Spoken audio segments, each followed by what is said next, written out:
Thank you for those interesting presentations. I just want to ask if I heard this or saw this right. So you're showing us that when you look at alcohol, it's higher in basically every way you look at it in Australia versus the U.S. or Victoria versus Washington. And I think one of you mentioned that marijuana use was about the same. Higher in Washington. A little higher in Washington, okay. And then I think John showed us, at least in 2011, that the rates of illicit drug use were like much lower in Victoria. So how do you explain that? Yeah, if I can just say that that was based on looking at school-age population, not at the young adult. So the young adult data we're looking at is now in 2014-15. And for that, we actually, can't remember, but I think that we are seeing quite high rates of illicit drug use in Australia, and it might be a tad higher if you exclude marijuana. But I don't know if we looked at that today.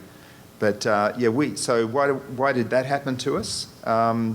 I think when we look at the predictors of things like using methamphetamines, which is the category of drug that probably explains a lot of it in Victoria, a lot of it's predicted by, if you're having an intoxicated school age period, it's quite a good predictor of the likelihood of going on to that, which is actually sold quite a lot in our drinking venues. So that's one thing that I think is happening to us. I don't know if other people have other comments to make. Yeah, I was going to comment that we did the same. We found the same thing when we compared the U.S. to the Netherlands, which is sort of the same situation that you have much higher levels of alcohol use, cigarette use in the Netherlands compared to the U.S. among adolescents. But you see much higher rates of illicit drug use in the U.S. So you have the same situation. Why that is, I think David has a theory. I think it's because Australians are too busy drinking. That's what was going through my mind. Are you wanting this abstinence violation? Yes, theory? I can, if that's still your theory. You can do it. Well, one of the ideas is I think that because abstinence is the norm in the U.S., once you go across that threshold, you're deviant. So it doesn't really matter, sort of, and then any drug use is sort of, there. I think it's really hard to test that. If you have an idea how we could actually show that this is true, that I think that would be really interesting. I had a question for John. Could I see your slides of Barb? I think it's your paper, but I'm not sure. That's the slide that goes back that there were data, not just reality. Oh.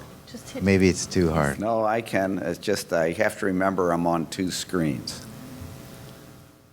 I hope it's the question is about the 7th to 8th grade stuff. Yeah. And I just wondered if you had did you not have supervised drinking in the 7th grade? No, we didn't. You didn't have it? No. Yeah. I see. That may help answer your question, because you have lifetime alcohol use of the kid predicting supervised drinking in the 8th grade. And I realize that's probably because there was a supervised drinking that happened earlier. It's kind of hard to think about the kid's lifetime drinking predicting the adult supervised alcohol use. See what I'm saying? There's a very strong line there, and I'm sure that it probably goes the other way all the time. If parents let you drink, you're more likely to have used alcohol. Yeah, I can say something about that. Yeah. So when we started to get what this paper we learnt from it was that part of the reason that parents were thinking to supervise the alcohol use was because the horse had already bolted. I don't know if that's a term that you understand, but yeah. Too late to put the cart to it. Yeah. Well, now they're trying to manage the alcohol use by saying, well, we'll manage it at home, rather than saying, well, that's it. This is to stop. And that was the reason it was such a strong line. So that's what happened. And what we learned when we started, the reason that when we got the big drop was that we started to try and send the message to parents following Barb's work that, you know, this is actually not helping. But a lot of parents, when we did focus groups on our message strategies, they said to us, but I can't tell them not to drink because they can just go down to the local alcohol shop and they'll sell it to them just for, you know, $1 or $2, and they're going to go to the park. So we then started to do a campaign where we sent in people who looked underage to purchase alcohol, and we did a huge program. It's the biggest one that, you know, has been done in Australia, and we kept on giving feedback to the retailers. And then in many of the municipalities, the parents then said they can't buy it down there and they're not getting it here, so it stops. And they then set a rule saying, you know, there won't be any alcohol. The two things had to happen together, and that was why we learnt that from that line in Barb's Grave. That's great. Yeah, that's, if you have a look at our, if you go back to the one before that, so please cite my paper earlier, that one. That, Tell that story in that. that tells the story, yeah. And it shows, what I'm saying is confirmed in the National Household Survey analysis as well, that reduction that we got, and then we've described in a number of the other papers we write. Did you tell the story about what happened in the focus groups? That is in other places, but not there. There's not enough time to wax lyrical about that there. But we've got other papers where we have talked about our sort of social, our community mobilisation and social marketing campaign. So they're in, some of it is in different places. It'd be nice to have that qualitative story along with those. Yeah, you're right. Yep. So maybe you could send those papers. I'm happy, yep, to have those papers around, yeah.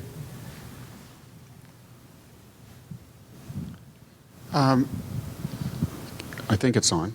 So I'll ask a somewhat difficult methods question. And it has to do with cross-national comparisons quite generally, not specific to this piece.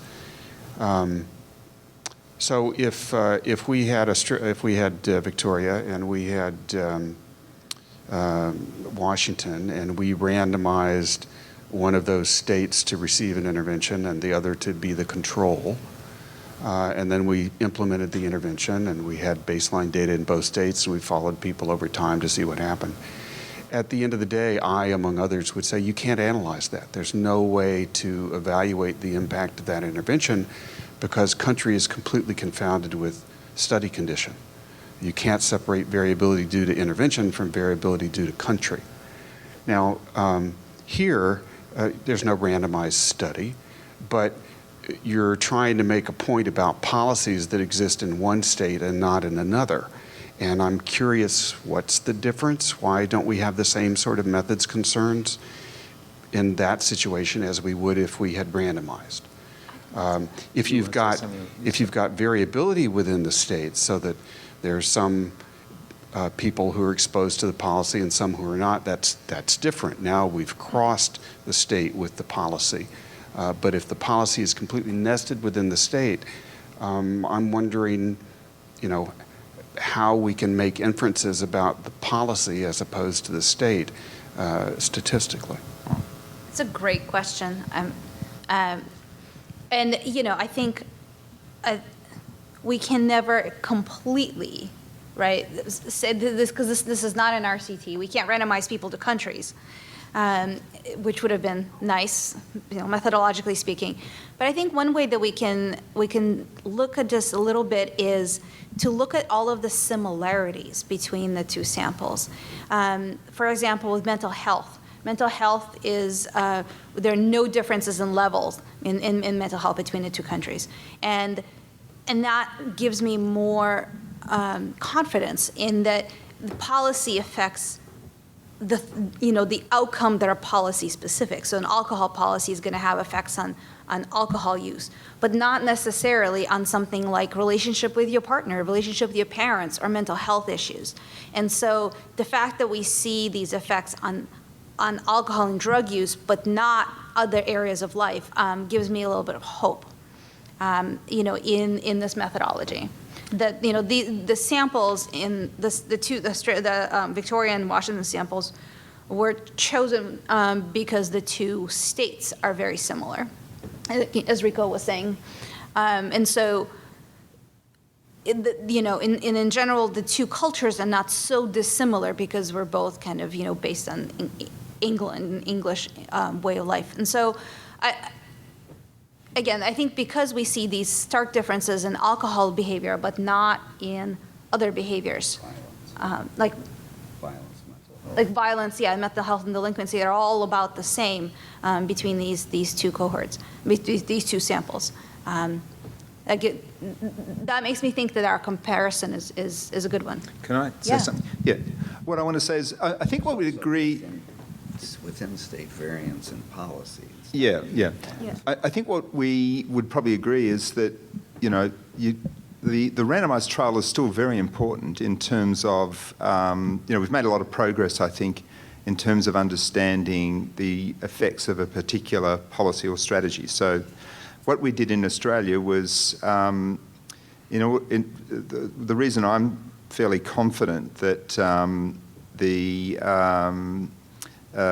parent supervised drinking was, really quite a solid risk. The finding in the study that Barb did was that it's an equal size risk factor in Australia, even though it's very prevalent. So that's the first claim. The reason why I'm confident that that was on the money, that it is a risk factor. So your first question might be, well, how can you really evaluate if it's really having a causal effect, because it's a observational design. So we did have a randomised study where we randomised schools, and the information conveyed in our study was on the intervention arm was to parents, school-age parents, not to provide alcohol to your kids. And then in the control arm, we just simply studied.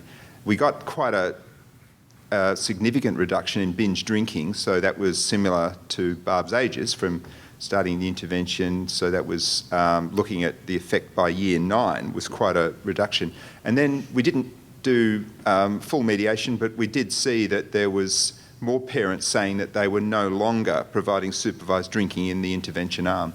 So again, you start to get those effects in addition to your longitudinal data. I think you need to be cautious, and I think you do need to have multi-method approach to get more confident that that actually risk factor has some sort of causal process around it. But I agree with your point that these, just to say that I think what the cross-national data does is it puts the microscope on the particular pathogen, but then we need to do the studies to actually work out the causal mechanism, and it's not enough just to do these studies. I agree with you that. But I think you can get to a point where you're quite confident with your theory of the causal process, but you need to do further work on it, which we did. And same with the testing of alcohol retailers. So again, we ran a randomised trial to look at whether or not we can have an effect in reducing alcohol by targeting that risk factor. And obviously ours is one of many studies that have done that.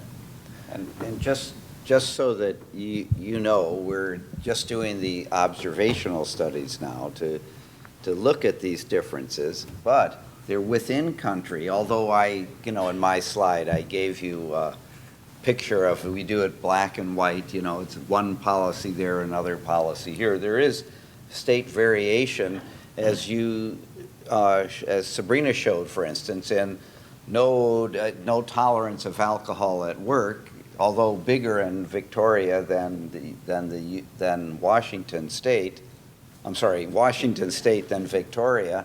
There's still variation around that. We also looked at the school policies, had school administrative data rating their school policies on alcohol tolerance, what you would do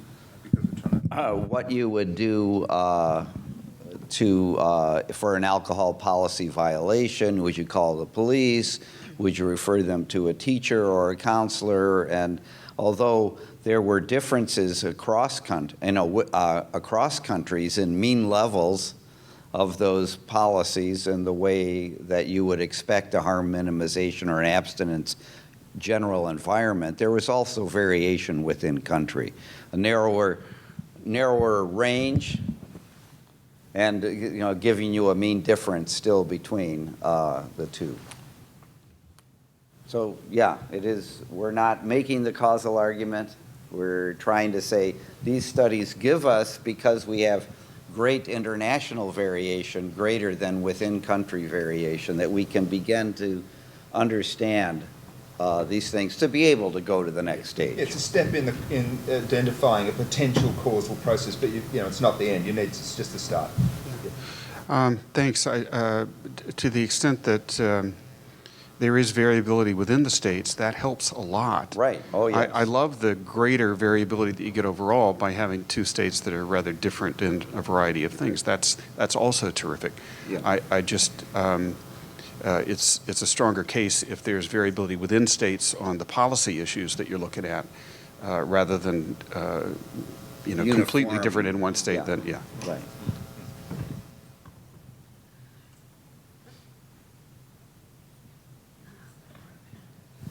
I want to ask about thanks for that question. And we've answered that question a lot on grant reviews in terms of justifying the two-country comparison. So if you're hearing a lot of ruminations, that's because we've thought about it a lot. So thank you for that question. We get it a lot.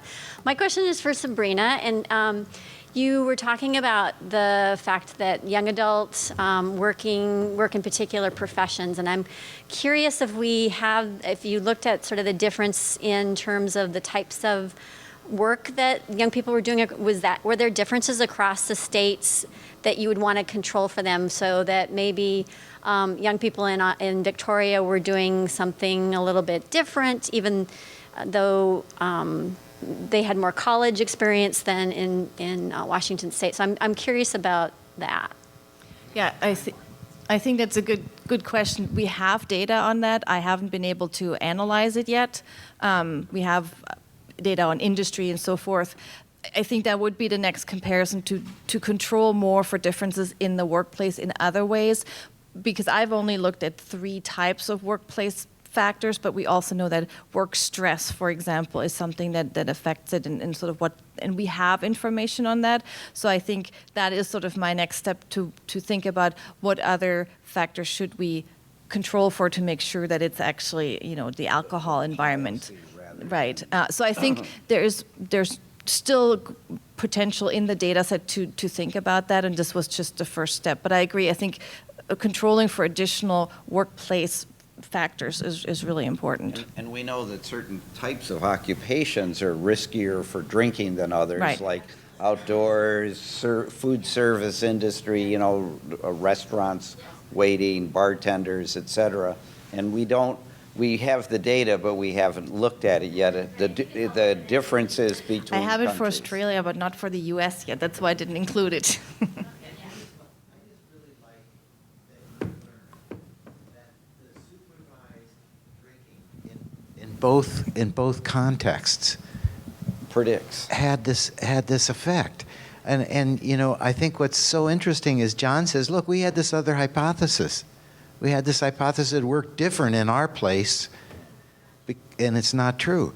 And that's really, I think, a very interesting thing that, you see in this study, that you just say, that's very important, because you can have this hypothesis and have a whole policy based on it for generations.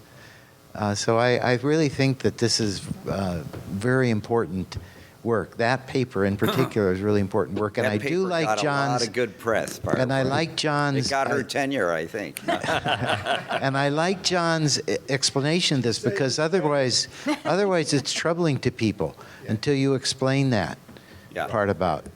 And It's a and valuable part of the learning, that line. Yeah. that was a valuable part. And the other issue is that it really, the rates of, these behaviors, the levels of the risk factors were clearly different. And we have to keep reminding people that there's 2 ways things can be different. They can have different levels, or they can have different strengths of prediction between them. What we found is big differences in levels, explaining why it's, worse in Australia, higher rates of drinking, but then that risk factor predicts exactly the same in the 2 countries with the same coefficients. Really important. That's one of the most interesting things. Right, and it's the same across countries, it's the same across ages, it's the same across genders, it's the same, not always. There are differences occasionally, some differences in relationships, but more, the preponderance of evidence or the numbers of tests show more similarities than differences in relationships despite these differences. When it does, yes.